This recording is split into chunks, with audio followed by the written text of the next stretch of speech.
வணக்கம் மக்களே. இன்றைக்கி நிறையா பேத்துக்கு இருக்கிற பிரச்சனை என்னன்னு பார்த்தீங்கன்னா, முடி கொட்டுறது, அப்புறம் பொடுகு, அப்புறம் இளநரை, சின்ன வயசுலேயே வரக்கூடிய இளநரை, அப்புறம் முடி வறட்சி. இதுக்கு உண்டான சொல்யூஷனை இன்றைக்கி நம்ம பார்க்க போகிறோம். அதுக்கு என்னென்ன பொருள் தேவை அப்படின்னா, முக்கியமாக கொய்யா இலை, மருதாணி இலை, கருவேப்பிலை, இது மூணையும் வச்சு நம்ம என்ன பண்ணலாம், எப்படி அதை அப்ளை பண்ணலாம் அப்படின்னு உங்களுக்கு இதில் இருக்கிற இதெல்லாம் எப்படி சரியாகும் அப்படின்னு நான் உங்களுக்கு சொல்ல போகிறேன். கொய்யா இலை அரிப்பு, பொடுகு, வறட்சி இந்தமாரி இருக்கிற பிரச்சனைகளை கொய்யா இலை தீர்க்கும்.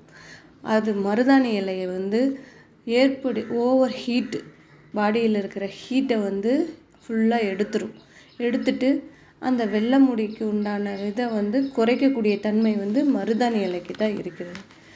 அப்போ கண் எரிச்சல், இந்தமாரி இருக்கிற பிரச்சனை இதுலேயே சரியாயிரும் உங்களுக்கு.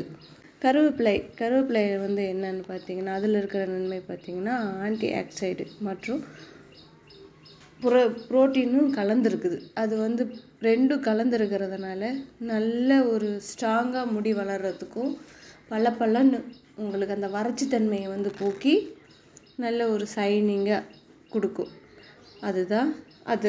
அது 3 பொருளையும் இப்போ நம்ம மிக்சியில் போட்டு அரைச்சி அதை அப்ளை எப்படி உங்களுக்கு பண்ணுறோம் அப்படின்னு, அதுக்கு பேக்கு தலைக்கு நீங்கள் பேக் போடும்போது என்ன ஆகும்னா, முடி ரொம்ப வறட்சியாகும்.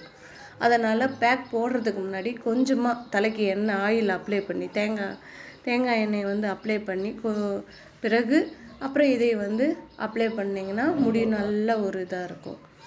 சில பேர்த்துக்கு இது திப்பி திப்பியாக இருக்கும், ஒரு இதாக இருக்குது, இது எப்படி நம்ம நாங்கள் ஆஃபீஸுக்கெலாம் போகிறோம், இல்லை எங்களுக்கு அது பிடிக்கல அப்படிங்கிற எங்களுக்கு அதோட சாறு எடுத்து அப்ளை பண்ணிக்கிங்க.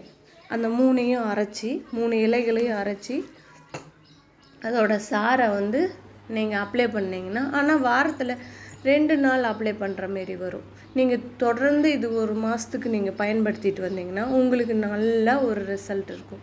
மறுபடியும் இன்னும் எங்களோட தகவலை தெரிஞ்சுக்க எங்கள் சேனலை சப்ஸ்கிரைப் பண்ணுங்கள்.